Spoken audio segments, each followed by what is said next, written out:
ከዚህ በፊት በፌደራል መንግስት ግብዣ በትግራይ ውስጥ ገብቶ ተጋሩን የጨፈጨፈው የኤርትራ ሰራዊት አሁን ደግሞ በደማቅ አቀባበል ወደ ትግራይ እንደገባ ተሰምቷል። በሌላ በኩል ደግሞ ህወሓት አዲስ መግለጫን አውጥቷል። በመግለጫውም በሂሜቲ የሚመራው የሱዳን ታጣቂ ኃይል RSF እና የፌደራል መንግስት ጥቃት ከፍተውብኛል፣ ግን ድል አድርጌያለሁም ብለዋል። ዝርዝሩን እናሰማችኋለን። በሌላ በኩል የ12ኛ ክፍል ተማሪዎች ብሔራዊ ፈተናቸውን አጠናቀው ወደ ቤታቸው ሲመለሱ መታፈሳቸውን ተገልጿል። ሰላም ጤና ይስጥልን ውድ የተከበራችሁ የኢንፎ ሚዲያ ተከታታዮቻችን አብራችሁን ስትቆዩ እነዚህን መረጃዎችን ታደምጣላችሁ። በየሰዓቱ ፈጣንና ታማኝ መረጃዎች እንዲደርሷችሁ ቻናላችንን ሰብስክራይብ በማድረግ ቤተሰብ እንድትሆኑ ስንል በአክብሮት እንጠይቃለን። አሁን ወደ ዝርዝር መረጃዎቻችን እንለፍ። የ12ኛ ክፍል ብሔራዊ ፈተናቸውን አጠናቀው ወደ ቤታቸው በመመለስ ላይ የነበሩ ተማሪዎች በትግራይ ክልል ውስጥ በታጣቂዎች ታፍነው መወሰዳቸውን ፕሮፌሰር ክንደያ ገብረሕይወት አስታወቁ። ፕሮፌሰሩ በኤክስ ገጻቸው ባወጡት መረጃ መሰረት ክስተቱ የተፈጸመው ከአክሱም ከተማ በስተምዕራብ 20 ኪሎ ሜትር ርቀት ላይ በሚገኘው ውቅሮ ማራይ በተባለ አካባቢ እንደሆነም ተገልጿል። ተማሪዎቹ በአክሱም ዩኒቨርሲቲ ሲሰጥ የነበረውን የ12ኛ ክፍል ማጠናቀቂያ ብሔራዊ ፈተና ወስደው ወደ የመኖሪያ አካባቢያቸው እየተመለሱ በነበረበት ወቅት እገታው እንደተፈጸመባቸውም ተገልጿል። ድርጊቱ የተፈጸመው በክልሉ በሚንቀሳቀሱ ታጣቂዎች ሲሆን ወጣቶቹን በግዴታ ወደ ውትድርና ለማስገባት ታስቦ የተፈጸመ እንደሆነም ፕሮፌሰሩ ጠቁመዋል። ይህ ክስተት የተማሪዎችን መብትና ደህንነት ክፉኛ የሚጥስ አሳሳቢ ድርጊት መሆኑን ፕሮፌሰር ክንደያ ያወጡት መግለጫ አስታውቋል። ወጣቶቹ የትምህርት ገበታቸውን አጠናቀው ከማንኛውም የእገታና የግዳጅ ምልመላ ስጋት ነጻ በሆነ መልኩ በሰላም ወደ ቤታቸው የመመለስ መብት ሊኖራቸው እንደሚገባም አብራርተዋል። ፕሮፌሰሩ ሰላምን የሚወድ የህፃናትና የተማሪዎችን ደህንነት የሚጠብቅ እንዲሁም ለሰብአዊ መብቶች መከበር የቆመ ማንኛውም አካል ይህንን እገታ ያለምንም ቅድመ ሁኔታ በጽኑ እንዲያወግዝ እና ተማሪዎቹ በአስቸኳይ እንዲለቀቁም ጥሪ አቅርቧል። ከዚህ በፊት በፌደራል መንግስት ግብዣ በትግራይ ውስጥ ገብቶ ተጋሩን የጨፈጨፈው የኤርትራ ሰራዊት አሁን ደግሞ በደማቅ አቀባበል ወደ ትግራይ እንደገባ ተሰምቷል።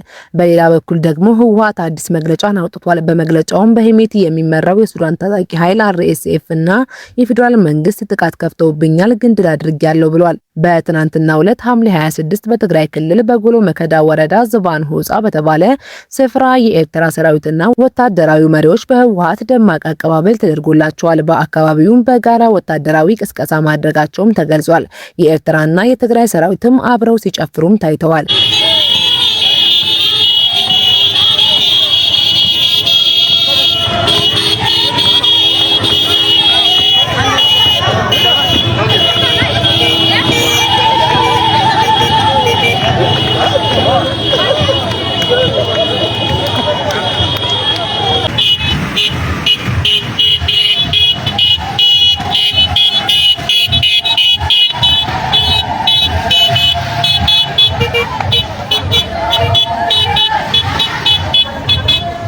በሌላ በኩል ህወሓት አዲስ መግለጫን አውጥቷል። በመግለጫውም በሂሜቲ የሚመራው የሱዳን ታጣቂ ኃይል RSF እና የፌደራል መንግስት ጥቃት ከፍተውብኛል፣ ግን ድል አድርጌያለሁም ብሏል። ዝርዝሩ እንደሚከተለው ቀርቧል።